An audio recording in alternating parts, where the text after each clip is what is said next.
Hello everyone. I hope that you're having a really good conference so far, and I must say that I am very sorry I can't be there in person. While you're all gathering in Liverpool, as you know, the Chancellor has been preparing to deliver his autumn statement. We are all facing a really challenging situation at the moment, and actually the work that you are doing day in and day out is set to play an absolutely central role to the future of our economy. Our broadband and mobile networks are effectively the backbone of the UK economy, and right now you are helping us carry out the biggest infrastructure upgrade in an entire century. We are committed to rolling out gigabit nationwide as soon as possible, and I want to give you that assurance. And while I know that there have been a lot of political turbulence and change in the last few months, I remain committed to our pledge to reach at least 85% gigabit coverage by 2025. Thanks in large part, of course, to your efforts, we are making great progress. Just 2 years ago, only 1.4 million premises had gigabit coverage. Today, it's now 22 million. That is 20 million more homes, more schools, more hospitals and other premises across the UK who now have access to the fastest internet speeds on the market. Who can of course start a business or FaceTime their loved ones or do an online doctor's appointment without having to worry that they might have a dodgy connection. That's a really big deal. And as I said, altnets have played a big role in that progress. Your companies have injected vital competition into the market, and as a result, we now have more than 80 providers investing nearly 20 billion in the gigabit rollout. This includes lit fibre in my own constituency of Chippenham, all the way to white fibre, the main provider on the Isle of Wight. In fact, White Fibre was the first UK operator to switch off its old copper network after rolling out full fibre all across the island. And INCA has been very supportive of Project Gigabit, helping us to reach those harder to connect areas.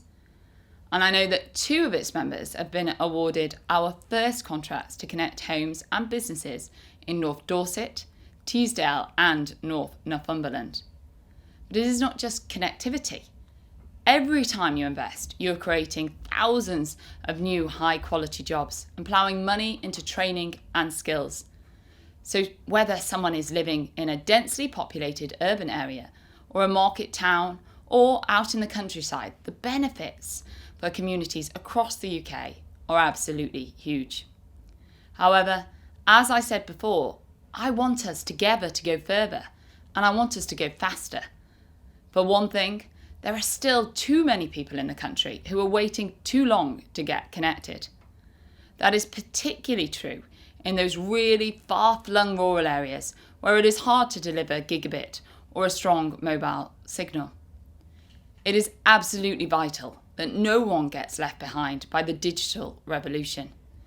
And so to connect the very hardest to reach areas, my department is exploring how we can use the satellites to deliver fast and reliable broadband. And I'm looking forward to saying more about this in the coming weeks.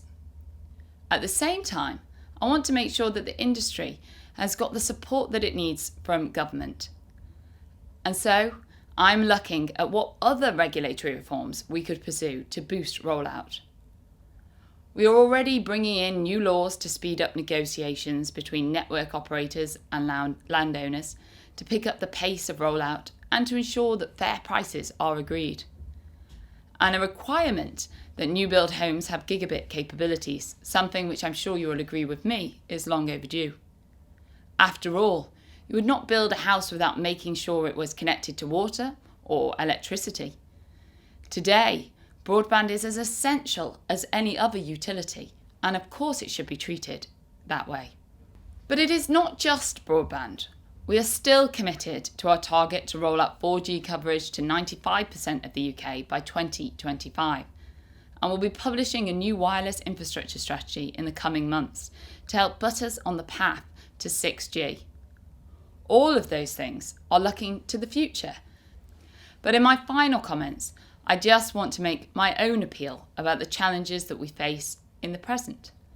As I said before, these are very difficult times. thanks to the global rise in the cost of living. And I know that families across the country are struggling to pay their bills and stay connected. But I do not want to see anyone cut off from their broadband or their mobile connection because of the cost of living, and I'm sure you don't either. I know that the telecoms industry have stepped up many times in the past to support customers when asked. And so I'm asking you to do more to help us to tackle the current situation with social tariffs.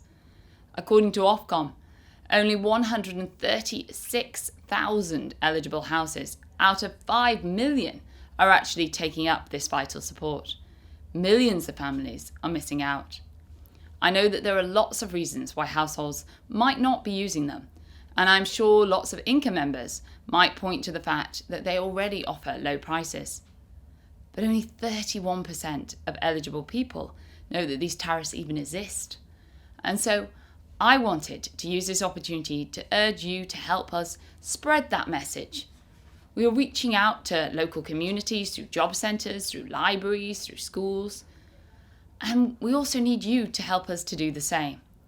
That way, we can continue to work together to help keep people connected, to improve communities across the UK, and to lay the foundations for long-term growth in this country. Thank you.